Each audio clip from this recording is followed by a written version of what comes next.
అక్కడ చదువుకుంటే 100% ఉద్యోగం గ్యారంటీ. అది కూడా లక్షల్లో జీతాలనించే ఫార్చ్యూన్ 500 కంపెనీల్లో అవకాశం.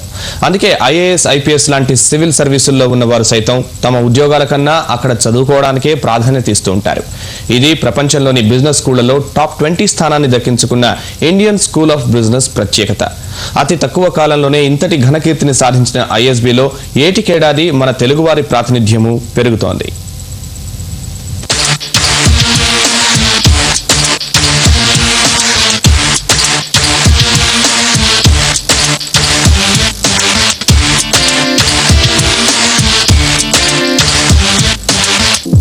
ఆరేళ్ల క్రితం హైదరాబాద్ లో మొదలైన Indian School of Business ISB ప్రారంభమే ఓ సంచలనం. దేశంలోని మొదటిసారిగా విజిటింగ్ ఫ్యాకల్టీ సిద్ధాంతంతో ప్రైవేట్ యాజమాన్యంలో ప్రారంభమైన బిజినెస్ స్కూల్ ఇది. ఐఎస్బి చైర్మన్ రజత్ కపూర్ తో పాటు అడాగ్ అధినేత అనిల్ అంబానీ, బజాజ్ అధినేత రాహుల్ బజాజ్ వంటి బిజినెస్ టైకూన్స్ ఐఎస్బిలో బోర్డు మెంబర్లు. అందుకే ఐఎస్బిపై ఎక్కువ అంచనాలు. ప్రారంభం నుంచి అంచనాలను మించి ఫలితాలు సాధిస్తోంది ఐఎస్బి.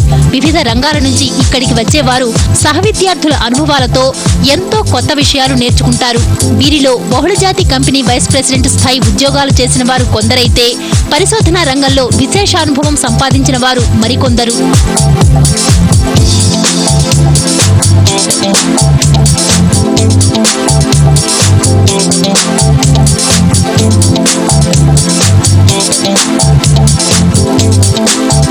ఎంబీఏ ప్రోగ్రామ్ అంటే అది అన్నిటికన్నా పెద్ద అట్రాక్షన్ ఏంటంటే, ఒకటి క్వాలిటీ ఆఫ్ ఎడ్యుకేషన్, ప్రొఫెసర్స్తో మనకి వచ్చే పరిచయం అదంతాను. అదే కాకుండా స్టూడెంట్స్ వాళ్ళు బోల్డ్ అంత బ్యాక్గ్రౌండ్స్ నుంచి వస్తారు. సో మనకి చాలా వరల్డ్ వ్యూ చాలా పెరుగుతుంది అనమాట. డిఫరెంట్ బ్యాక్గ్రౌండ్స్ నుంచి వచ్చిన వాళ్ళతో మనం ఇంటరాక్ట్ చేస్తే వాళ్ళు తీసుకొచ్చిన పర్స్పెక్టివ్స్ కానీ ఐడియాస్ కానీ చాలా యూనిక్గా ఉంటాయి. చాలా మంది బిజినెస్ స్కూల్కి వచ్చిన తర్వాత జాబ్స్ కోసమే కాదు, ఏంటి కొత్త ఏదైనా వాళ్ళు ఓన్గా ఎంటర్ప్రైజ్ పెడదామని ఆలోచిస్తారనమాట. అలాంటి వాటికి యాక్చువల్గా ఎంబీఏ స్కూల్ ఐఎస్బి లాంటి ప్లేస్ చాలా మంచిది. చాలా ఫెంటాస్టిక్గా ఉంది. ఎందుకంటే ఇదివరకు మేము ఎప్పుడు కూడా ఒక క్లోజ్ ఎన్వైరన్మెంట్ టైప్లో ఉన్నాం. అంటే ఇంజనీర్స్ అంటే అందరు ఇంజనీర్స్తోనే పనిచేయడం కానీ చదవడం కానీ అట్లా జరిగింది. ఇప్పుడు ఇక్కడికి వచ్చి ఏమవుతుందంటే మాకున్న స్టడీ గ్రూప్స్లో what they tried is different backgrounds నుంచి పెట్టారు పీపుల్. సో ఇప్పుడు మా స్టడీ గ్రూప్లో 2 ఇంజనీర్స్, ఒక డాక్టర్, ఒక సిఏ అట్లా ఉంటారు. సో ఐ థింక్ దీపక్ చెప్పినట్టు డిఫరెంట్ వ్యూ పాయింట్స్ బయటకు వస్తాయి. ఎస్పెషల్లీ ఇక్కడ కేస్ మెథడాలజీ ఉంటుంది, అంటే teaching through cases. So case discuss చేసినప్పుడు నేను ఇంజనీర్ అయితే ఐ థింక్ ఓన్లీ ఫ్రమ్ ఒకటే రకంగా ఆలోచిస్తాను. బట్ బికాస్ ద డైవర్సిటీ ఇక్కడ ఏమవుతుందంటే జనాలు వాళ్ళు ఇన్పుట్స్ ఇస్తే the outcome is better definitely. ఇక ఇంతటి ప్రతిష్టాత్మక బిజినెస్ స్కూల్లో ప్రవేశించడానికి దేశవ్యాప్తంగా చాలా మంది పోటీ పడుతుంటారు. విదేశీయులు సైతం అడ్మిషన్లకై ఆసక్తి చూపుతుంటారు. దీంతో ఐఎస్బిలో సీటు కోసం పోటీ పడే వారి సంఖ్య రోజు రోజుకు పెరుగుతోంది. అయితే ఇంతటి పోటీలోనూ ఐఎస్బిలో మన తెలుగువారి ప్రాతినిధ్యము ఏటికేడాది పెరుగుతూ వస్తోంది. ప్రస్తుతం ఐఎస్బిలో ఏడాది ఎంబీఏ కోర్సులో చేరిన 440 మందిలో 34 మంది మన తెలుగువారే. గత ఏడాదితో పోలిస్తే వీరి సంఖ్య దాదాపు 50% పెరిగింది. వీరిలో చాలా మంది విదేశాల్లో డిగ్రీలు సంపాదించి మంచి ఉద్యోగంలో స్థిరపడిన వారే. గ్రామీణ ప్రాంతాల్లో తెలుగు మాధ్యమంలో చదువుకున్న తెలుగు తేజాలు సైతం ఐఎస్బి ప్రవేశం పొందిన వారిలో ఉన్నారు.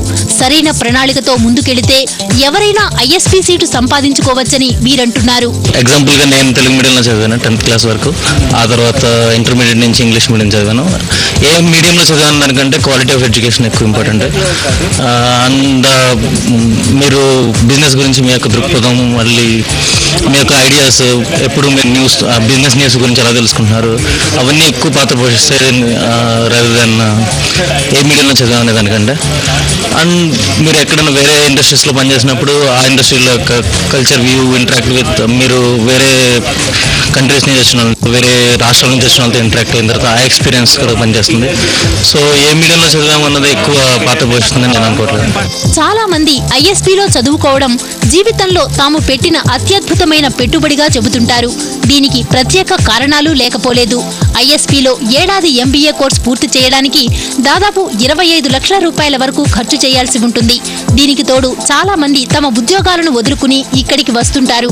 ఐఎస్బి క్యాంపస్ ఇంటర్వ్యూల్లో ఎంపికైన విద్యార్థుల వేతనాలు పరిశీలిస్తే ఐఎస్బి విద్యార్థులు పెట్టిన పెట్టుబడి కంటే పొందే రాబడి ఎక్కువని అర్థమవుతోంది. అయితే చాలా మంది విద్యార్థులు తాము డబ్బు రూపంలో పొందే ప్యాకేజీల కన్నా ఐఎస్బి నేర్పే పాఠాలే జీవితంలో అతి పెద్ద రాబడంటున్నారు. ఇన్వెస్ట్మెంట్ గానే చూస్తున్నాను, but not in terms of money, an investment in personal development. నా సొంత గ్రోత్కి కావాల్సిన ఇన్వెస్ట్మెంట్. మనుషులు బిల్డింగ్స్లో ఇన్వెస్ట్ చేస్తారు, బిజినెసెస్లో ఇన్వెస్ట్ చేస్తారు. యాజ్ ఎ పర్సన్ గ్రో అవడంలో it is a great investment on myself. నా మీద నేను సొంతగా చేసుకునే investment it's one of the best. ఐఎస్బిలో తెలుగువారి ప్రాతినిధ్యం పెరగడం ఆశావహ పరిస్థితిగా చెప్పుకోవచ్చు. మరోవైపు ప్రస్తుతం ఉన్న సీట్ల సంఖ్యను సమీప భవిష్యత్తులో 560కి పెంచే యోచనలో ఉంది ఐఎస్బి. దేశంలో మరో బిజినెస్ స్కూల్ ఏర్పాటు చేయాలని అనుకుంటున్న ఐఎస్బి ఇందుకోసం వివిధ ప్రాంతాలను పరిశీలిస్తోంది. సాధ్యాసాధ్యాలను బట్టి తిరుపతిలో కూడా స్కూల్ నెలకొల్పే ఆలోచనలో కూడా ఉంది ఐఎస్బి.